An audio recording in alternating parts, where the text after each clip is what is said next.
കർത്താവിൽ ബഹുമാന്യരെ, ഒരിക്കൽ കൂടി നിങ്ങൾക്കെല്ലാവർക്കും എന്റെ സ്നേഹ വന്ദനങ്ങളെ അറിയിക്കുന്നു. ഇന്ന്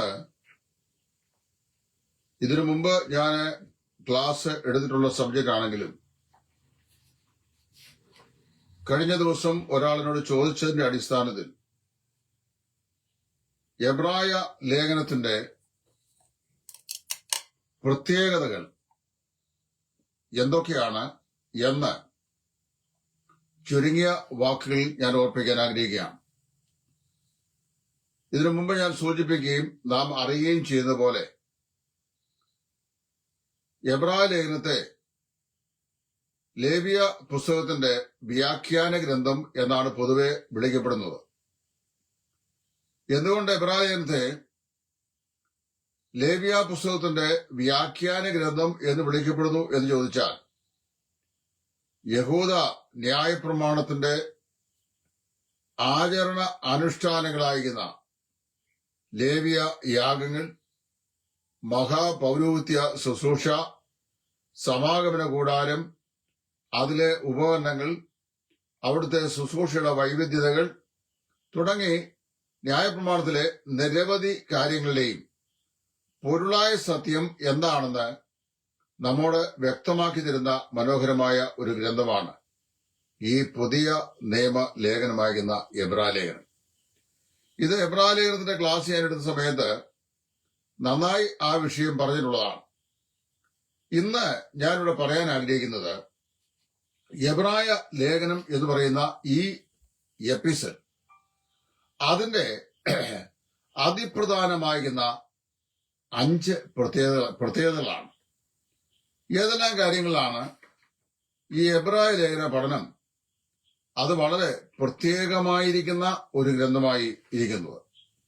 ആദ്യമായി ഞാൻ അതിൽ ഓർപ്പിക്കാൻ ആഗ്രഹിക്കുന്നു, book of Hebrews is A book of exhortation.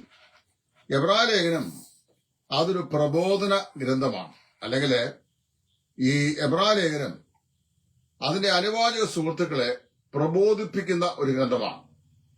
എന്താണ് ഈ പ്രബോധനം എന്ന് പറഞ്ഞു കഴിഞ്ഞാൽ, ഒറ്റവാക്കിൽ പറഞ്ഞാൽ ബുദ്ധിയുപദേശം എന്ന് പറയാം. എബ്രായ ലേഖനം 13-ാം അധ്യായത്തിന്റെ 22-ാം വാക്യത്തിൽ അപ്പോസ്തലൻ പറയുകയാണ്, സഹോദരന്മാരെ, ഈ പ്രബോധന വാക്യം പൊറുത്തുകൊള്ളുവിൻ എന്ന് അപേക്ഷിക്കുന്നു. സഹോദരന്മാരെ, ഈ പ്രബോധന വാക്യം പൊറുത്തുകൊള്ളുവിൻ എന്ന് അപേക്ഷിക്കുന്നു. എബ്രായ ലേഖനം 1 മുതൽ 13 വരെയുള്ള അധ്യായങ്ങളിൽ ആദ്യത്തെ 10 അധ്യായങ്ങൾ ഉപദേശപരവും 11 മുതൽ 13 വരെയുള്ളത് പ്രായോഗികപരവുമായ വിഷയങ്ങളാണ് അപ്പോസ്തലൻ അവതരിപ്പിക്കുന്നത്. ഇതിനെ മൊത്തത്തിൽ അപ്പോസ്തലൻ പറയുകയാണ്, it's A book of exhortation. ഇത് ഒരു പ്രബോധന പുസ്തകമാണ്, ബുദ്ധിയുപദേശം നൽകുന്ന പുസ്തകമാണ്. അപ്പൊ ഈ ബുദ്ധിയുപദേശം നൽകുന്ന പുസ്തകത്തെ നിങ്ങൾ എന്ത് ചെയ്യണം? നിങ്ങളത് നന്നായി ഗ്രഹിച്ചുകൊള്ളുവിൻ, അല്ലെങ്കിൽ മനസ്സിലാക്കിക്കൊള്ളുവിൻ എന്നാണ് അപ്പോസ്തലൻ പറയുന്നത്. ഇവിടെ വേർഡ് ഓഫ് എക്സോർട്ടേഷൻ, ഈ പ്രബോധന വാക്യം എന്ന് പറയുമ്പോൾ അതുകൊണ്ട് അപ്പോസ്തലൻ എന്താണ് ഉദ്ദേശിക്കുന്നതെന്ന് വളരെ വ്യക്തമായി നമുക്ക് മനസ്സിലാക്കുവാൻ സാധിക്കുന്നു. എബ്രായർ 13:22 അതിന്റെ ശരിയായ അർത്ഥം എന്ന് പറയുന്നത് ഇറ്റ്സ് എ സ്ട്രോങ് എൻകറേജ്മെന്റ്, അതിശക്തമാകുന്ന ഒരു പ്രോത്സാഹനമാണ് ഈ ലേഖനം ഇതിന്റെ അനുവാദം നൽകുന്നത്. ഇവിടെ പറയപ്പെട്ടിരിക്കുന്ന ഈ പ്രബോധനം 5 മുന്നറിയിപ്പുകൾ കൂടി അപ്പോസ്തലൻ നമ്മെ അറിയിക്കുന്നു. ഈ 5 മുന്നറിയിപ്പുകൾ ഒരു വീഡിയോയിൽ പറയാനായിട്ട് സാധിക്കുകയില്ല. ഞാൻ എന്റെ വാട്സാപ്പ് പോഡ്കാസ്റ്റിൽ കൂടി 10 മിനിറ്റിൽ കവിയാത്ത ഒരു സീരീസ് ഓഫ് സ്റ്റഡി എന്ന നിലയിൽ ഇംഗ്ലീഷിൽ ഒരു സ്റ്റഡി കഴിഞ്ഞ ദിവസം മുതൽ നൽകുന്നുണ്ട്. ഇന്ന് രാവിലെ അതിന്റെ 3ാമത്തെ സെഗ്മെന്റ് ഞാൻ നൽകിയിരുന്നു. വാസ്തവത്തിൽ അത് ഇംഗ്ലീഷ് മനസ്സിലാക്കാൻ കഴിയുന്ന ആളുകളെ മാത്രം ഉദ്ദേശിച്ച് നൽകുന്നതാണ്. അതിലെ ഈ കാര്യങ്ങൾ പല സെഗ്മെന്റുകളായി ഞാൻ പറയുന്നുണ്ട്. ഈ വീഡിയോയിലും ദൈവം അനുവദിച്ചാൽ ഞാൻ പല സെഗ്മെന്റുകളായിട്ട് ഈ പറയപ്പെടുന്ന പ്രബോധനങ്ങൾ, അല്ലെങ്കിൽ എബ്രായരിൽ പറയപ്പെടുന്ന ഈ ശക്തിയേറിയ പ്രബോധനങ്ങൾ എന്തൊക്കെയാണ് എന്ന് സൂചിപ്പിക്കാൻ ആഗ്രഹിക്കുന്നു. ഇന്നത്തെ എപ്പിസോഡില് ഞാൻ പറയാൻ ആഗ്രഹിക്കുന്നത് ബുക്ക് ഓഫ് എക്സോർട്ടേഷൻ എബ്രായ ലേഖനം ഒരു പ്രബോധനത്തിന്റെ ഗ്രന്ഥമാണ്. ഏതെല്ലാം നിലയിലാണ് ഇത് പ്രബോധന ഗ്രന്ഥമായിരിക്കുന്നത് എന്ന് ഞാൻ ആദ്യമായി സൂചിപ്പിക്കാം.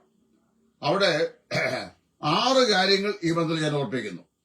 ഈ 6 കാര്യങ്ങൾ എബ്രായ ലേഖനം പഠിക്കുന്നത് നിങ്ങൾക്ക് ഏറ്റവും ഫലകരവും പ്രയോജനകരമായിരിക്കും, സഹായകരമായിരിക്കും എന്ന് എനിക്ക് ആത്മവിശ്വാസമുണ്ട്.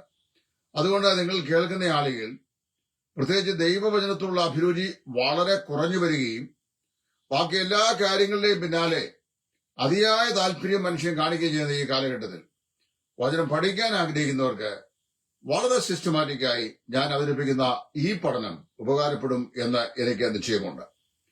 എബ്രായ ലേഖനം 2-ാം അധ്യായത്തിന്റെ 1 മുതൽ 4 വരെയുള്ള വാക്യങ്ങളിൽ അപ്പോസ്തലൻ ഇങ്ങനെ പറയുകയാണ്: അതുകൊണ്ട് നാം വല്ലപ്പോഴും ഒഴുകിപ്പോകാതിരിക്കേണ്ടതിന് കേട്ട വചനം അത്യന്തം ശ്രദ്ധയോടെ കരുതിക്കൊള്ളുവാൻ ആവശ്യമാണ്.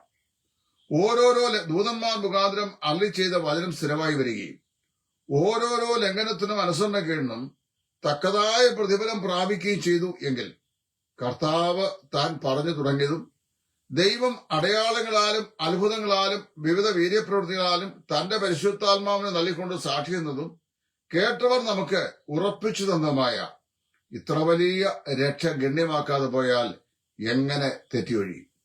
2-ാം അധ്യായത്തിന്റെ ആദ്യത്തെ 4 വാക്യങ്ങളിൽ വളരെ ശ്രദ്ധേയമായി അപ്പോസ്തലൻ സൂചിപ്പിക്കുന്ന സൂചന അതൊരു പ്രബോധന വാക്യമാണ്. എന്താ പറയുന്നത്? Beware of drifting from the word. ദൈവവചനം വിട്ട് വഴുതി മാറുന്നതിനെ നിങ്ങൾ എന്ത് ചെയ്യുക? സൂക്ഷിച്ചുകൊള്ളുക എന്നാണ്. ദൈവവചനം വിട്ട് വഴുതി മാറുക, ഇത് സ്വാഭാവികമായി വിശ്വാസ സമൂഹത്തിൽ സംഭവിക്കുന്ന ഒരു സ്വഭാവമാണ്. ഇന്നും ഇന്നലെയും ഉണ്ടായതല്ല. ഈ ലേഖനം എഴുതുന്ന കാലം മുതലേ നമ്മൾ വായിക്കുന്നത് the people had a tendency to drift from the word of God. ദൈവവചനത്തിൽ നിന്ന് ഒഴുകി മാറാൻ, വഴുതി മാറാൻ, ഉപദേശ സത്യങ്ങളിൽ നിന്ന് വഴുതി മാറാൻ, തെന്നി മാറാൻ കഴിയുന്ന ഒരു പ്രവണത ഈ ആളുകൾക്ക് ഉണ്ടായിരുന്നു. അതാണ് ആദ്യത്തെ വാർണിംഗ് അപ്പോസ്തലൻ പറയുകയാണ്: beware of drifting from the word. അതുകൊണ്ട് വല്ലപ്പോഴും ഒഴുകിപ്പോകാതിരിക്കേണ്ടതിന് കേട്ട വചനം അധികം ശ്രദ്ധയോടെ കരുതുവാൻ ആവശ്യം. ദൈവവചനം പലപ്പോഴും കേൾക്കുന്നവരെങ്കിലും അത് പാലിക്കാത്തവർ എന്നാണ് ഈ വേർപെട്ട സമൂഹങ്ങളെ സംബന്ധിച്ചുള്ള പൊതുവെയുള്ള അപഖ്യാതി. അതെന്താന്ന് ചോദിച്ചു കഴിഞ്ഞാല്, ഇപ്പൊ ഈ പെന്തക്കോസ്റ്റൽ പഠനക്കാരാണല്ലോ ഏറ്റവും കൂടുതൽ ദൈവവചനം വേർപാടുകാർ എന്നൊക്കെ പറഞ്ഞുകൊണ്ട് സമൂഹത്തില് ഞങ്ങൾ ദൈവത്തോട് വളരെ അടുത്ത് ദൈവവചനം നന്നായി കൈകാര്യം ചെയ്യുന്നവർ എന്നുള്ള നിലയിൽ ചിന്തിക്കുന്നത്. ഞാൻ നിൽക്കുന്ന സമൂഹം ചിന്തിക്കുന്നത് ഈ വേദപുസ്തകത്തിന്റെ കമ്മായെന്ന് അറിയാൻ വയ്യാത്തവരും ഞങ്ങൾ ഇതിന്റെ സൂക്ഷിപ്പുകാരാണ്, ഞങ്ങളിത് നന്നായിട്ട് അറിയുന്നവരാണ് എന്ന് ചിന്തിക്കുന്ന ആൾക്കാരാണ്. ഹോശിയ പ്രവാചകന്റെ പുസ്തകത്തിൽ ഹോശിയ പ്രവാചകനിൽ കൂടെ ഇസ്രായേലിനെ, അനുസരണം കെട്ട ഇസ്രായേലിനെ ദൈവം പ്രബോധിപ്പിക്കുമ്പോൾ ഇസ്രായേൽ തങ്ങളുടെ പാപങ്ങൾക്കൊത്തവണ്ണം യാഗപീഠങ്ങളുടെ എണ്ണവും വർദ്ധിപ്പിക്കുന്നു. അങ്ങനെ അവരുടെ യാഗപീഠങ്ങൾ തന്നെ അവർക്ക് പാപഹേതുവായി തീരുന്നു എന്ന് പറഞ്ഞിട്ടുണ്ട്. അപ്പൊ ഇസ്രായേൽ പാപം ചെയ്യുന്നു, പാപം ചെയ്യുന്നതനുസരിച്ച് യാഗപീഠം ഉണ്ടാക്കുന്നു, യാഗപീഠത്തിന്റെ എണ്ണം വർദ്ധിപ്പിക്കുന്നു. The more they commit sin, the more they build up the altars. അപ്പൊ അങ്ങനെ പാപം പെരുകുന്നതനുസരിച്ച് യാഗപീഠവും വർദ്ധിപ്പിക്കുന്നു. അങ്ങനെ യാഗങ്ങളും യാഗപീഠങ്ങളും ഇസ്രായേലിന്റെ പാപകാരണമായി ഭവിക്കുന്നു. ഞാൻ മനസ്സിലാക്കുന്നത് ഇന്നത്തെ ദൈവത്തിന്റെ കഠോരമായ ന്യായവിധി ദൈവജനത്തിന്റെ മേൽ വരാൻ പോകുന്ന ഏത് വിഷയത്തിലാണെന്നറിയാമോ? തൊട്ടതിനെല്ലാം ദൈവജനം പഠിപ്പിക്കുകയും ആ ദൈവജനത്തെ അനുസരിക്കാൻ മനസ്സില്ലാതെ മത്സരികളായി അതിന് നേരെ വിപരീതമായി അതിൽ നിന്ന് ഡ്രിഫ്റ്റ് ചെയ്ത് മാറുകയും ചെയ്യുന്ന വേർപെട്ട സമൂഹങ്ങളെയാണ്. ഞാൻ തർപ്പിച്ചുകൊണ്ട് പറയാം, ബ്രദറൻകാരെയും ബന്ധുക്കോസുകാരെയും ന്യായം വിധിച്ച ശേഷം മാത്രമേ ഇവിടുത്തെ ഏതൊരു സഭാവിഭാഗത്തെയും ദൈവം ന്യായം വിധിക്കുകയുള്ളൂ. കാരണം അറിയാമോ, ഏറെ അറിഞ്ഞവരോടാണ് ഏറെ കർത്താവ് ചോദിക്കുന്നത്. So beware of drifting from the word which you have heard. നിങ്ങൾ കേട്ട ദൈവ വചനത്തിൽ നിന്ന് വഴുതി മാറാതിരിക്കാൻ നിങ്ങൾ വളരെ ശ്രദ്ധിക്കുക. ഈ ദൈവവചനപ്രകാരം നിൽക്കുക എന്ന് പറഞ്ഞാൽ വളരെ കഠിനമാണ്, വളരെ പ്രയാസകരമാണ്. അതിന്റെ ഉദാഹരണമാണ് ഈ ഞാനിത് പറയുമ്പോൾ പരാതി പറയാന്ന് ചില ആൾക്കാർ എന്നെ പറഞ്ഞ് ആക്ഷേപിക്കാറുണ്ട്. എന്നോട് ഏതെങ്കിലും നിലയിൽ മമത പുലർത്താൻ കഴിയുന്ന ആളുകൾ വളരെ വിരളമാണ്. ഈ അടുത്ത കാലത്ത് 1-2 സുവിശേഷന്മാർ പറഞ്ഞു, അദ്ദേഹത്തോട് സഹകരിക്കാൻ പറ്റും. എന്താ കാരണം അറിയാമോ? ഒന്നാമത്തെ വിഷയം, I am so rigid in my presentation. ഞാൻ എന്റെ കാര്യങ്ങളിൽ വളരെ റിജിഡാണ്, ഡിസിപ്ലിൻഡ് ആണ്. ഒരു കാര്യം ശരിയല്ലെന്ന് പറഞ്ഞാൽ ശരിയല്ലെന്ന് കഴുത്തറുത്താൽ ഞാൻ പറയും. തെറ്റാണെങ്കിൽ തെറ്റാണെന്ന് പറയും, ശരിയാണെങ്കിൽ ശരിയാണെന്ന് പറയും. കാലത്തിന്റെ മാറ്റമനുസരിച്ച് വ്യക്തിപരമാകുന്ന ബെനിഫിറ്റുകൾ പ്രതീക്ഷിച്ച് കാൽച്ചുവടുകൾ മാറ്റി അങ്ങനെയുമാകാം ഇങ്ങനെയുമാകാം എന്നുള്ള നിലപാട് ഇന്ന് വരെയും സ്വീകരിച്ചിട്ടില്ല, മരണം വരെ സ്വീകരിക്കുകയില്ല.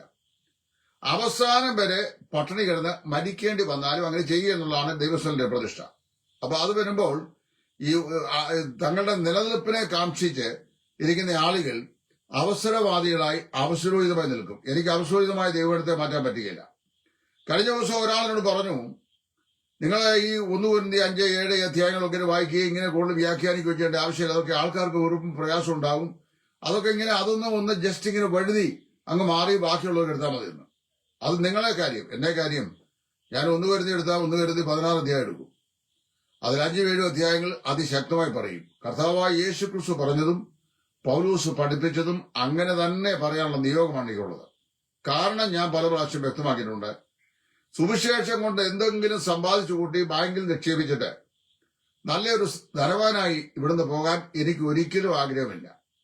ഞാൻ അതിനുവേണ്ടി ശ്രമിച്ചിട്ടുമില്ല. അതുകൊണ്ടാണ് ലക്ഷറി ലൈഫ് എനിക്ക് സുവിശേഷം കൊണ്ട് വേണ്ടാതാണ്.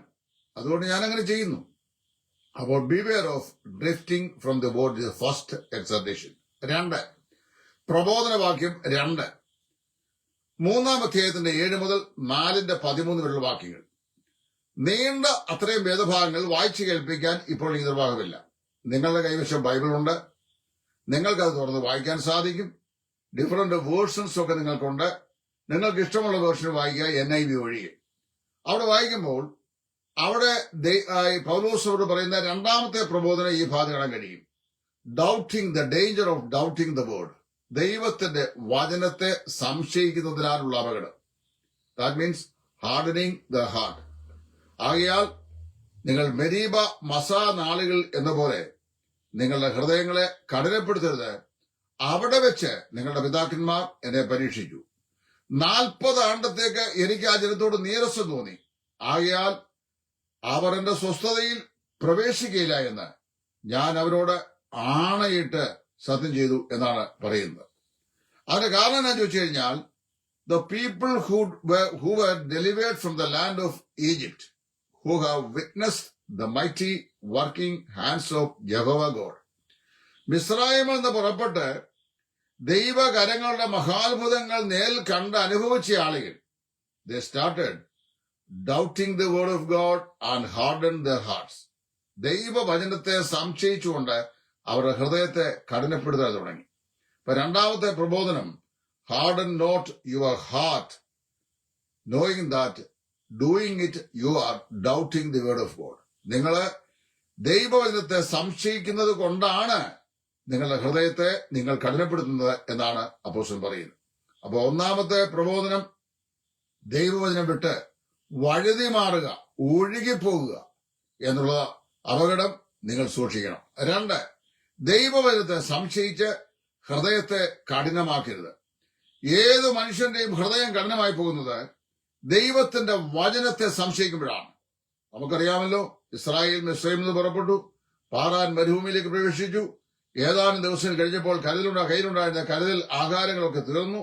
അവർ ആഹാരത്തിനു വേണ്ടി മോശയോട് നിലവിളിച്ചു. അപ്പോൾ മോശ ദൈവത്തോട് സംസാരിച്ചു. സ്വർഗത്തിൽ നിന്ന് ശക്തന്മാരുടെ ഭോജനമാകുന്ന മന്ന ദൈവം വർഷിപ്പിച്ച് അവർക്ക് നൽകി. അത് എത്ര നാളത്തേക്ക്? 40 വർഷത്തേക്ക്. വാഗ്ദത്ത ദേശമായ കനാൻ ദേശത്ത് അവർ ചെന്ന് പിറ്റേ ദിവസം ദേശത്തെ വിശിഷ്ടമായ ഫലങ്ങൾ ഭുജിക്കാൻ തുടങ്ങിക്കഴിഞ്ഞപ്പോൾ നാം വായിക്കുന്നു, ആകാശത്ത് നിന്ന് വീണ മന്നയും നിന്നുപോയി. അതുവരെയും ശക്തിയേറിയ ആ പ്രൊവിഷൻ ദൈവം നൽകിക്കൊണ്ടു.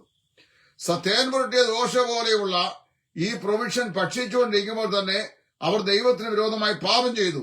ദൈവത്തെ സംശയിച്ചിട്ട് പറയുകയാണ്, മരുഭൂമിയിൽ അപ്പം തരാൻ അവന് സാധിക്കും, മാംസം കൊണ്ട് തരുവാൻ അവനെ കൊണ്ട് കഴിയുമോ? ഇതാണ് ഡൗട്ടിങ് ദ വേർഡ് എന്ന് പറയുന്നത്. It's a danger of doubting the word. Paulose പറഞ്ഞു, നിങ്ങൾ വചനത്തിൽ നിന്ന് ഒഴുകിപ്പോകാതിരിക്കാൻ സൂക്ഷിക്കുക. 2, വചനത്തെ സംശയിച്ച് ഹൃദയത്തെ കഠിനമാക്കാതിരിക്കാൻ സൂക്ഷിച്ചുകൊള്ളുക. 3, ഡൾനെസ് ടുവേർഡ് ദ വേർഡ്. 5-ാം അധ്യായത്തിന്റെ 11 മുതൽ 6-20 വാക്യങ്ങൾ. ഇത് നീണ്ട വേദഭാഗങ്ങളാണ്. അതുകൊണ്ട് ആ വേദഭാഗങ്ങളെല്ലാം കൂടെ ഈ ഷോർട്ട് വീഡിയോ പറയാൻ സാധിക്കുകയില്ല. മൂന്നാമത്തെ പ്രബോധനം, ഡൾനെസ് ടുവേർഡ് ദ വേർഡ്, മാന്യതയുള്ളവരായിരിക്കുക. ദൈവവചനത്തോട് മാന്യതയുള്ളവരായിരിക്കുക. എന്താ ഈ മാന്യത? അവിടെ പറയുന്നുണ്ട്, കട്ടിയായ ആഹാരമല്ല പാലത്രേ ഞാൻ നിങ്ങൾക്ക് കുടിപ്പാൻ തന്നത്. കട്ടിയായുള്ള ആഹാരം ഈ പരിജ്ഞാനത്താൽ വളരെ തഴക്കം പ്രാപിച്ച ആളുകൾക്ക് മാത്രം പ്രയോജനപ്പെടുന്നതാണ്. എന്നിട്ട് അവിടെ പറയുന്നു, കാലപ്പഴക്കം നോക്കിയാൽ ഉപദേഷ്ടക്കന്മാരായി തീരേണ്ടത് നിങ്ങൾ ഇപ്പോഴും ദൈവവചനത്തിന്റെ ബാലപാഠങ്ങൾ, ആദ്യ പാഠങ്ങൾ പറഞ്ഞു തരേണ്ടതായിട്ട് ഇരിക്കുന്നു. ഇവരെപ്പോഴും തറ പന ഇത് പഠിച്ചുകൊണ്ടിരിക്കുകയാണ്. രക്ഷിക്കപ്പെട്ട കാലത്തിന്റെ പഴക്കം നോക്കിക്കഴിഞ്ഞാൽ അതിശക്തമായ നിലയിൽ ദൈവത്തിന്റെ വചനം അവർക്ക് പഠിക്കാനും പഠിപ്പിക്കാനും പ്രാപ്തിയുള്ള ഉപദേഷ്ടാക്കന്മാർ എന്ന നിലയിലേക്ക് ഉയർന്നു വരേണ്ടവരാണ്.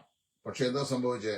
ഇപ്പോഴും അവര് ഈ ലളിതമായ ആഹാരങ്ങൾ അവർ ഡൈജസ്റ്റ് ചെയ്യില്ല. കട്ടിയായ ആഹാരം അവർക്ക് ദഹിക്കുകയില്ല. അവരുടെ സ്ലഗീഷ്നെസ് കൊണ്ട്, അലസത കൊണ്ട്, ദൈവവചനം പഠിക്കാനുള്ള അലസത കൊണ്ട്, ഡൾനെസ് ടുവേർഡ് ദ വേർഡ്, ദൈവ വചനം പഠിക്കുന്നതിന് അവർക്ക് മാന്യതയുള്ളവരായി തീർന്നു.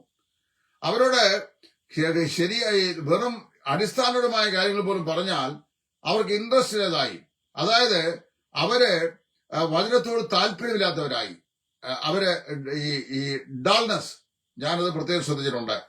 300 മെമ്പേഴ്സ് കൂടുന്ന ഒരു പ്രാദേശിക സഭയിൽ, ഞങ്ങളുടെ സഭയിലെ കാര്യം ഞാൻ പറഞ്ഞു, 300 മെമ്പേഴ്സ് കൂടുന്ന ഒരു പ്രാദേശിക സഭയിൽ ഒരു ബൈബിൾ ക്ലാസ് ആഴ്ചയിൽ വെച്ചാൽ 12 പേര് അല്ലെ 14 പേര് കാണും. ഇനി ഏതെങ്കിലും പ്രധാനപ്പെട്ട ആളെ വരുത്തി, പ്രധാനപ്പെട്ട പറഞ്ഞാൽ ഈ 10-12 പേരുള്ള ലിസ്റ്റിനകത്തെ ഒരാളെ വരുത്തി എടുത്താൽ കൂടിയാൽ 50 പേര് അല്ലെ 60 പേര് കാണും. അത് that's for that time period. എന്ന് പറഞ്ഞാൽ people are kept on losing their interest toward the word of God. ദൈവവചനത്തോട് താല്പര്യം കുറഞ്ഞു പോകുക. എന്നാൽ ഒരു മ്യൂസിക് കൺസേർട്ട് നടത്തിക്ക്, എവിടെയെങ്കിലും പാടുന്ന ആളുകൾ കുറെ ഇൻസ്ട്രുമെന്റേഷൻസും ഒക്കെ ആയിട്ട് വന്ന ശേഷം വലിയ സൗണ്ട് സിസ്റ്റം ഒക്കെ വെച്ചാൽ വലിയ പിരിവുകളൊക്കെ നടത്തി അവര് ഒന്നിലൊരു ഓഡിറ്റോറിയം അല്ലെങ്കിൽ ഒരു മൈതാനം ഇതെടുത്ത ശേഷം വമ്പിച്ച സംഗീത ഉത്സവവും അത് നടത്തി കഴിഞ്ഞാൽ 4 വഴിക്കൊന്നും ആളിലേക്ക് കൂടും.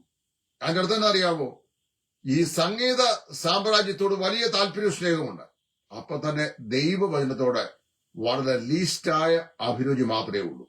ഇതാണ് അപ്പോസ്തലൻ പറയുന്ന മൂന്നാമത്തെ പ്രബോധനം, beware of dullness toward the word. ദൈവ വചനത്തോടുള്ള മാന്യത നിങ്ങൾ സൂക്ഷിച്ചുകൊള്ളുക.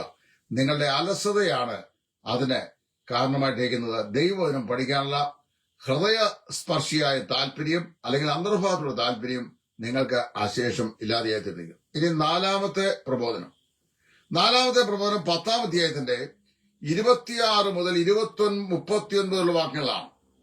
അവിടെ നമ്മൾ ദൈവത്തിനെ ചവിട്ടിക്കളയുകയും തന്നെ വിശുദ്ധീകരിച്ച നിയമരക്തത്തെ മല്ലമെന്ന് നിരൂപിക്കുകയും കൃപയുടെ ആത്മാവിനെ നിരാകരിക്കുകയും ചെയ്തവൻ എത്ര കഠിനമേറിയ ശിക്ഷയ്ക്ക് പാത്രമാകും എന്നറിഞ്ഞുകൊള്ളുക. കർത്താവോ വിശ്വസ്തനെന്ന് അറിയുക. പിന്നെ ഞാൻ പ്രതികാരം എനിക്കുള്ളത് ഞാൻ പകരം ചെയ്യും എന്ന് കർത്താവ് തന്റെ ജനത്തെ ന്യായം വിധിക്കും എന്നും എഴുതിയിട്ടുണ്ടല്ലോ. ആകയാൽ ജീവനുള്ള ദൈവത്തിന്റെ കയ്യിൽ വീഴുന്നത് ഭയങ്കരം എന്ന് പറയുന്ന ശക്തിയേറിയ വാണിംഗ് കൊടുക്കുന്ന ഭാഗത്ത് പറയാണ്, the reason beware of despising the word. ദൈവവചനത്തെ അനാദരിക്കുന്നത് എന്ത് ചെയ്യുക? സൂക്ഷിച്ചു കൊടുക്കുക. ഞാൻ എന്റെ അനുഭവശത്ത് പലപ്പോഴും പറയുമ്പോൾ ഇത് വ്യക്തിപരമെന്ന് ആളുകൾ പറയും. വചനം സംസാരിക്കാൻ പറയും. അപ്പൊ വ്യക്തിപരമായ കാര്യം, വ്യക്തിപരമായ അനുഭവത്തിലല്ലേ പറയേണ്ടത്. ദൈവത്തിന്റെ വചനം നേരെ നിന്ന് സംസാരിക്കുന്നു എന്ന കാരണത്താൽ അത് കേൾക്കാൻ ഇഷ്ടമില്ലാത്ത എവിടെയും ഇദ്ദേഹത്തെ അടുപ്പിക്കരുത്. കാര്യം ഇദ്ദേഹം തുറന്നു പറയുന്നവനാണ്. ഇപ്പൊ എന്നോട് 100 ആൾക്കാർ പറഞ്ഞു, the most dangerous thing with you, നിങ്ങളോടൊപ്പമുള്ള ഏറ്റവും വലിയ അപകടകരമായ വിഷയം നിങ്ങൾ തുറന്നു എന്ന് പറഞ്ഞാൽ വളരെ സെക്ലൂഡഡ് ആയിട്ട്, വളരെ കൺസീൽഡ് ആയിട്ട് വേണം പറയാൻ. എന്ന് പറഞ്ഞാൽ കാര്യങ്ങളൊന്നും അങ്ങനെ തുറന്നു പറയരുത്. ഏതെങ്കിലും വചനവിരുദ്ധമായ കാര്യങ്ങൾ ദൈവജനത്തിന്റെ ഇടയിൽ ഉണ്ടെങ്കിൽ അത് പൊത്തിപ്പിടിച്ച് വേണം പറയാൻ. അതേക്കുറിച്ച് യാതൊന്നും പറയരുത്. അപ്പൊ ഏതെങ്കിലും കാരണവശാൽ ദൈവവചനത്തോട് യോജിക്കാത്ത തെറ്റായ പ്രവണതകളോ പ്രായോഗികളോ ഉണ്ടെങ്കിൽ, ഒരു പ്രാദേശിക സഭയിലുണ്ടെങ്കിൽ ആ കാര്യങ്ങളെക്കുറിച്ച് യാതൊന്നും പറയരുത്. ഒരിക്കൽ ഞാൻ ദൈവവചനം സൂക്ഷിച്ചപ്പോൾ എന്നോടൊന്നും ചോദിക്കുകയാണ്, വേറെ ഏതെല്ലാം വേദഭാഗങ്ങളുണ്ട്, ഇങ്ങനെയുള്ള കാര്യങ്ങളൊക്കെയാണോ സഭയിൽ പ്രസംഗിക്കുന്നത്? ഏത് കാര്യം അറിയാമോ? യാക്കോബിന്റെ മകൾ ദീന ദേശത്തെ കന്യകമാരെ കാണാൻ വേണ്ടി ഒറ്റയ്ക്ക് സഞ്ചരിക്കാൻ പോയ കാര്യത്തെക്കുറിച്ചാണ് ഞാൻ സംസാരിച്ചത്. അത് ആ സഞ്ചാരത്തിന്റെ പരിണതഫലം എന്താണെന്ന് വേദപുസ്തകത്തിൽ എഴുതിയിട്ടുണ്ട്. പിന്നീട് അതേ സംബന്ധിച്ച് യാക്കോബ് വളരെ വിലപിക്കുകയും ചെയ്തു. അപ്പൊ ഞാൻ പറഞ്ഞു, കുഞ്ഞുങ്ങളെ മാതാപിതാക്കളോട് ഉള്ള സമ്പൂർണമായ അനുസരണത്തിലും വിധേയത്വത്തിലും ദൈവഭയത്തിലും വേണം വളരുവാൻ.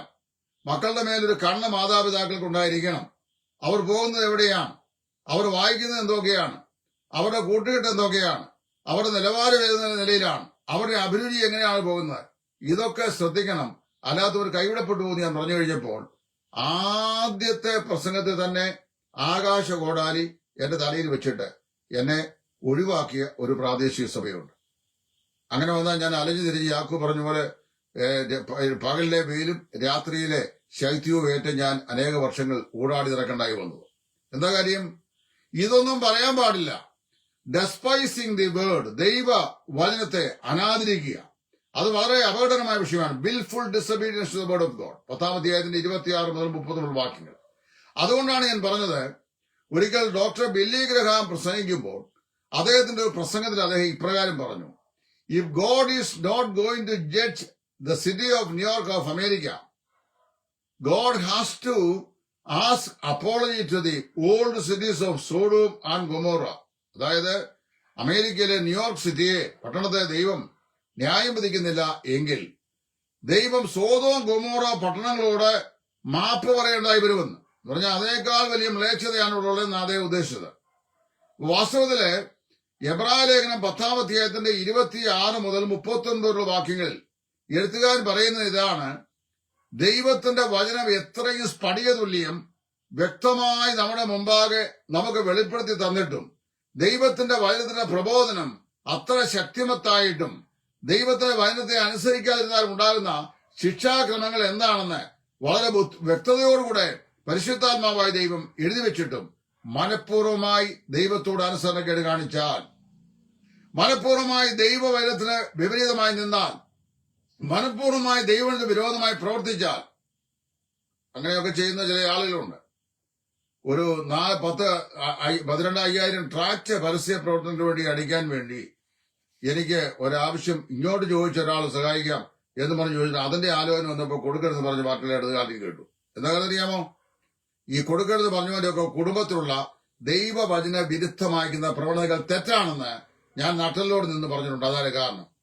അങ്ങനെ പറയുന്ന ആ പ്രശ്നം, 2ാം കല്യാണം, ഉപേക്ഷണം, മദ്യപാനം, സാക്ഷ്യമില്ലാത്ത ജീവിതമുള്ളവരുടെ സഭാഭരണം, പിന്നെ സഭ ഹൈജാക്ക് ചെയ്ത് അധികാരം നടത്തുക, ഏകാഗിയായി സകലത്തെ നിയന്ത്രിക്കുക, ഇതൊക്കെ തെറ്റാണെന്ന് പറയുന്നവന്റെ കുടുംബത്തിൽപ്പെട്ട ആളിലൊക്കെ ഈ ഗൾഫിലും അമേരിക്കയിലും ഒക്കെ ഉണ്ട്. അപ്പൊ അങ്ങനെയുള്ളവരുടെ അടുത്ത് എന്തെങ്കിലും ഒരു വിഷയമായിട്ട് വന്നു കഴിഞ്ഞാൽ ഉടനെ അവർ പറയും അതിന്റെ ആവശ്യമില്ല, അതിന്റെ ആവശ്യമില്ല, അത് നമുക്ക് അതിനൊന്നും ചെയ്യേണ്ട കാര്യം, സേവിക്കേണ്ട കാര്യം, അതേ ഒന്നും മരിങ്ങുന്ന പാർട്ടി എന്താ മരിങ്ങണ്ടേ? പാപത്തിന്റെ മുമ്പാകെ മൗനം പാലിക്കണം. ഇപ്പൊ ദൈവത്തോട് കാണിക്കുന്ന അനുസരണക്കേടിന്റെ മുമ്പാകെ മൗനം പാലിച്ച് ഇങ്ങനെ അങ്ങ് മിണ്ടാതെ നിൽക്കണം എന്നായി പറയുന്നത്. അങ്ങനെ നിൽക്കാൻ പറ്റുന്നത് നിങ്ങളുടെ പെയ്ഡ് എംപ്ലോയീസിലൂടെ നിങ്ങൾ പറയാൻ പറ്റും. അറിയാമോ? നിങ്ങളുടെ മാസശമ്പളം വാങ്ങിച്ച് അങ്ങനെ ഔദാര്യത്തിന്മേൽ ജീവിക്കുന്ന ആൾക്കാരോട് സിറ്റ് ഡൗൺ, സ്റ്റാൻഡപ്പ് എന്നൊക്കെ പറഞ്ഞ് അവരെ പേടിപ്പിക്കും. ദൈവത്തിൽ ആശ്രയിച്ച് ദൈവം തരുന്ന മന്ന കൊണ്ട് ജീവിക്കുന്നതിനോട് അവന്റെ വായ കെട്ടണം, നീ ഒന്നും പറയാൻ പാടില്ലെന്ന് പറഞ്ഞു കഴിഞ്ഞാൽ മരണപര്യന്തം പറയാൻ കഴിയുന്നവരെ പറയും. പക്ഷെ ദൈവത്തെ പറയുള്ളൂ, ആരെയും വ്യക്തിപരമായി ഇൻസൾട്ട് ചെയ്യില്ല. ദൈവവചനം പറയുന്നു, the danger of despising the word because of the willful disobedience. മനഃപൂർവമായ അനുസരണക്കേട് കൊണ്ട് ദൈവത്തിന്റെ വചനത്തോട് അനാദരവ് കാണിക്കരുത് എന്നുള്ള ശക്തിയേറിയ പ്രബോധനം. അതാണ് 10-ാം അധ്യായത്തിന്റെ 26 മുതൽ 39 വാക്യങ്ങൾ അപ്പോസ്തലൻ പറയുന്നു. ഇനിയും അടുത്തത് 5. അഞ്ചാമത് പറയുന്നു, refusing to hear the word. ദൈവവചനം കേൾക്കാൻ ഇഷ്ടമില്ലാതിരിക്കുക. ഞാനൊരു ഉദാഹരണം പറയാം. That is defying the word. ദൈവവചനത്തെ മലിനം എന്ന് നിരൂപിക്കുക. അതാണോ ഈ 10-ാം അധ്യായം പറഞ്ഞിട്ടുള്ളത്? ദൈവം വിശുദ്ധീകരിച്ച നിയമരക്തത്തെ മലിനമെന്ന് നിരൂപിക്കുന്നവർ. എന്താണ് ഈ ഡിഫൈങ് ദി വേർഡ്? ദൈവവചനത്തെ മലിനമായി കണക്കാക്കുന്നത്. ഉദാഹരണം പറയാം. യോഹന്നാൻ സ്നാപകൻ കരുത്തനായ ഒരു ശുശ്രൂഷകനായിരുന്നു. പക്ഷെ യോഹന്നാന്റെ ശുശ്രൂഷ അന്നത്തെ കാലത്ത് പ്രമാണികൾക്ക് പോലും ഇഷ്ടമായിരുന്നില്ല. പരീശന്മാർക്കും ശാസ്ത്രിമാർക്കും ഇഷ്ടമായിരുന്നില്ല. ഹേരോദാവിന് ഇഷ്ടമായിരുന്നില്ല. അന്നത്തെ നാടുവാഴികൾക്ക് ഇഷ്ടമായിരുന്നില്ല. എന്താ കാരണം? മനുഷ്യന്റെ പാപത്തെ അതിന്റെ സകല ഗൗരവത്തോടും കൂടെ അവരെ ഓർപ്പിച്ചുകൊടുക്കുന്ന ശുശ്രൂഷയായിരുന്നു ഈ യോഹന്നാൻ സ്നാപക ശുശ്രൂഷ. അത് ഒരിക്കലും അവർക്ക് സഹിക്കാൻ കഴിയുമായിരുന്നില്ല. കരുത്തനായ പ്രവാചകനായ ഏലിയാവിന്റെ പേര് കേട്ടാൽ കലി തുടർന്നവനായിരുന്നു ആഹാബ് രാജാവ്. എന്താ കാര്യം? ജനത്തെ വിഗ്രഹാരാധനയിലേക്കും പരസംഗത്തിലേക്ക് നയിച്ച് ബാലിന്റെ മുമ്പാകെ, അതിന്റെ പ്രതിഷ്ഠയുടെ മുമ്പാകെ യഹോവയ്ക്ക് അർഹമായ ആരാധന അർപ്പിച്ച് വിഗ്രഹാരാധനയിലേക്ക് ജനത്തെ ആനയിച്ചുകൊണ്ടിരുന്ന നാശയോഗ്യനായ ആഹാബിനും അവന്റെ ഗ്രഹത്തിനും ഏലിയാവിനോട് എന്നും പ്രശ്നമായിരുന്നു. ദൈവത്തിന്റെ വചനത്തിന്റെ ശക്തമായ പ്രബോധനങ്ങൾ പറയുകയും അത് പഠിപ്പിക്കുകയും ചെയ്യുന്നവനെ നിലത്ത് നിർത്താൻ പാടില്ല എന്ന നിലയിൽ നാനാവഴിക്കൂടെ നുണപ്രചരണങ്ങൾ കൊണ്ടും അപവാദ ശരങ്ങൾ കൊണ്ടും ഉപദ്രവിക്കുകയും സാമ്പത്തിക നിരോധനങ്ങൾ ഏർപ്പെടുത്തുകയും അവനെതിരെ അശുദ്ധമായ നുണ കൂട്ടുകെട്ടുകൾ ഉണ്ടാക്കുകയും ഒക്കെ ചെയ്യുന്ന ആളുകൾ, they are defying the word because of refusing to hear the word. ദൈവത്തിന്റെ വചനം കേൾക്കാനുള്ള ഇഷ്ടമില്ലായ്മ കൊണ്ട് അവരെന്ത് ചെയ്യുന്നു? ദൈവവചനത്തെ അവരെ അശുദ്ധമാക്കുകയാണ്, ദേവാലയത്തെ അശുദ്ധമാക്കുകയാണ്, അതുപോലെ ദൈവത്തിന്റെ വിശുദ്ധ സ്ഥലത്തെ അശുദ്ധമാക്കുകയാണ്. ആരാധനാ യോഗങ്ങളിൽ ദൈവത്തിനാണ് മഹത്വം ഉണ്ടാകുന്നത്, മനുഷ്യനല്ല. ഒരുത്തൻ എഴുതേണ്ട പ്രബോധനം പറയും, അവനെ പിന്നെ അവൻ വേറൊരുത്തം പുകഴ്ത്തും, അവനെ വേറൊരുത്തം പുകഴ്ത്തും, ഇവനെ വേറൊരുത്തം പുകഴ്ത്തും. ഇങ്ങനെ അന്യോന്യം പുകഴ്ത്തുന്ന രംഗമൊക്കെയാണ് ആരാധന എന്ന് പറയുന്നത്. അത് കർത്താവിന് ബോധപ്പെടുന്ന സമയമല്ലേ? അപ്പൊ ഇതൊക്കെയാണ് ചെയ്യുന്നത്, ഡിഫൈങ് ദ വേർഡ്. ഇനി 6-ാം അധ്യായത്തിന്റെ 4 മുതൽ 6 വരെ അവിടെ എന്താ വായിക്കുന്നത്? ഒരിക്കൽ പ്രകാശം ലഭിച്ച ശേഷം സ്വർഗീയ ദാനം ആസ്വദിക്കുകയും പരിശുദ്ധാത്മാവിനെ പ്രാപിക്കുകയും ദൈവത്തിന്റെ നല്ല ദാനങ്ങളെയും വരുവാനുള്ള ലോകത്തിന്റെ ശക്തിയെയും ആസ്വദിക്കുകയും ചെയ്തവർ പിന്മാറിപ്പോയാൽ അവർ തങ്ങൾക്ക് തന്നെ ദൈവത്തിനെ ക്രൂശിക്കുന്നവരും അവന് ലോകാപവാദം വരുത്തുന്നവരും ആകിയാൽ അങ്ങനെയുള്ളവരെ പിന്നെയും മാനസാന്തത്തിലേക്ക് പുതുക്കുവാൻ കഴിയുന്നല്ല. ഞാൻ ശക്തമായി ഈ വേദഭാഗം ഇതിനു മുമ്പ് പല പ്രാവശ്യം വീഡിയോ ചെയ്തിട്ടുള്ളതാണ്. Depart from the word. ദൈവ വചനത്തിൽ വിട്ട് എന്നേക്കുമായി ദൂരമേ പോവുക. അപ്പൊ എബ്രായ ലേഖനം ഒരു പ്രബോധനത്തിന്റെ ലേഖനമാണ്. സഹോദരന്മാരെ, ഈ പ്രബോധന വാക്യം പുറത്തുകൊള്ളുക. എബ്രായർ 13:22. ആ വാക്യത്തെ അടിസ്ഥാനമാക്കിയാണ് ശക്തിയേറിയ 6 പ്രബോധനങ്ങൾ ഈ പുസ്തകത്തിൽ ഈ എഴുത്തുകാരൻ പറയുന്നുണ്ട് ഞാൻ പറഞ്ഞത്. ഏതൊക്കെയായിരുന്നു? 1, ഡ്രിഫ്റ്റിംഗ് ഫ്രം ദ വേർഡ്. ദൈവ വചനത്തിൽ നിന്ന് ഒഴുകി മാറുക, വഴുതി മാറുക. ദൈവവചനത്തിൽ നിന്ന് ഉപദേശ സത്യങ്ങളിൽ നിന്നും വഴുതി മാറുക. 2, doubting the word because of the hardness of the heart. ഹൃദയത്തിന്റെ കാഠിന്യം കൊണ്ട് എന്ത് ചെയ്യുക? ദൈവവചനത്തെ സംശയിക്കുക. 3, dullness toward the word because of their sluggishness. അതായത് അവരുടെ അലസത കൊണ്ട്, ആത്മീകമായ മാന്യത കൊണ്ട് അവരെന്ത് ചെയ്യുന്നു? ദൈവവചനത്തോട് വിരക്തി കാണിക്കുക. സൈമൺ സാറിന്റെ കാലത്ത് ചൂട്ടും പിടിച്ചുകൊണ്ട് റാന്നി വരെ കൺവെൻഷന് പോയതിനെ കുറിച്ചുള്ള പ്രശംസയും പറഞ്ഞുകൊണ്ടിരിക്കുകയാണ് ഇപ്പോഴും. But they have no personal interest to learn the word of God. മിക്കവാറുമുള്ള കേരളത്തിലെ വേർപാടുകാരുടെ സഭകളിൽ ഞായറാഴ്ചത്തെ 2 മണിക്കൂറത്തെ കുർബാനയല്ലാതെ ഇടയ്ക്കത്തെ ഒരു പ്രോഗ്രാമും ഇല്ല. ഞായറാഴ്ച വരിക, ആദ്യത്തെ 1 മണിക്കൂർ യേശു ക്രിസ്തുവിനെ ക്രൂശിക്കുക, അത് കഴിഞ്ഞ് കർത്താവിനെ ഉയർപ്പിക്കുക, കഷ്ടാനുകൾ സ്മരണയായി അപ്പവിഞ്ഞിൽ തിന്നുക, പിന്നെ നോട്ടീസ് വായിക്കുക. ആരെങ്കിലും ഒരുത്തൻ, അത് ശക്തിയേറിയ പ്രബോധനം പറയാൻ കഴിവുള്ളതെന്നല്ല, തങ്ങൾക്ക് ഗുണകരമായ നിലയിൽ അല്ലെങ്കിൽ തങ്ങൾക്ക് ഇഷ്ടമുള്ള നിലയിൽ അവരെ പ്രശംസിക്കത്തക്ക നിലയിൽ സംസാരിക്കുന്ന ഒരുവരെ ഒന്നിയിൽ വരുത്തുക, അല്ലെങ്കിൽ ഉള്ളതിലൊരുത്തൻ സംസാരിക്കുക, അവരന്യോന്യം പുകഴ്ച പറയുക. ഡൾനെസ് ടുവേർഡ് ദ വേർഡ്, ദൈവത്തോടുള്ള മാന്യത. 4, despising the word because of their wilful disobedience. മനഃപൂർവമായ അനുസരണക്കേട് നിമിത്തം ദൈവത്തിന്റെ വചനത്തെ നിരാകരിക്കുക. 5, defying the word because they refuse to hear the word of God. ദൈവവചനം കേൾക്കാൻ ഇഷ്ടമില്ല ഇതുകൊണ്ട് ദൈവവചനത്തെ അശുദ്ധമായി കണക്കാക്കുക. 6, ഡിപ്പാർട്ട് ഫ്രം ദ വേർഡ്. ദൈവവചനം ഉപേക്ഷിച്ച് എന്നേക്കുമായി പോവുക. അടുത്താ പറയുന്നത്, ഇനിയും ദൈവത്തിന്റെ വചനം ഞങ്ങൾക്ക് ആവശ്യമില്ല എന്നുള്ള നിലയിൽ സ്വന്തം താല്പര്യങ്ങളിലേക്ക് ഊന്നിക്കൊണ്ട് വചനത്തെ വിട്ട് ഒഴുകി മാറുക, ദൂരവേ പോവുക, എന്നേക്കുമായി വിട്ടുമാറുക. ഇങ്ങനെ 6 ശക്തിയേറിയ പ്രബോധനങ്ങളാണ് ഈ എബ്രായ ലേഖനത്തിൽ അപ്പോസ്തലൻ പറഞ്ഞിട്ടുള്ളത്. കർത്താവ് അനുവദിച്ചാൽ വരുന്ന ദിവസങ്ങളിൽ ഒരു സീരീസ് ഓഫ് എപ്പിസോഡ് എന്ന നിലയിൽ ഞാൻ ഈ പഠനം ഇത് അങ്ങോട്ട് മുമ്പോട്ട് നൽകുന്നതാണ്. ഇത് ചുരുക്കം ചിലക്കെങ്കിലും ദൈവഭയത്തിനും ചുരുക്കം ചിലക്കെങ്കിലും ജീവിതത്തിന്റെ അർത്ഥം കണ്ടെത്തുന്നതിനും വളരെ ചുരുക്കം പേർക്കെങ്കിലും തങ്ങളുടെ ഫെയിലിയർ എവിടെയാണെന്ന് മനസ്സിലാക്കുന്നതിനും വളരെ ചുരുക്കം പേർക്കെങ്കിലും ദൈവത്തിലേക്ക് മടങ്ങി വരുന്നതിനും അത് ഉപകാരമായി ഭവിക്കും എന്ന് ദൈവത്തിൽ ഞാൻ വിശ്വസിക്കുന്നു. ദൈവം നിങ്ങളെ ഏവരെയും അനുഗ്രഹിക്കട്ടെ. കർത്താവിന്റെ ശുശ്രൂഷയിൽ കൂട്ടുസഹോദരൻ സുവിശേഷൻ ടൈറ്റസ് ഫ്രം ഇടയാറുള്ള. Thank you. God bless U.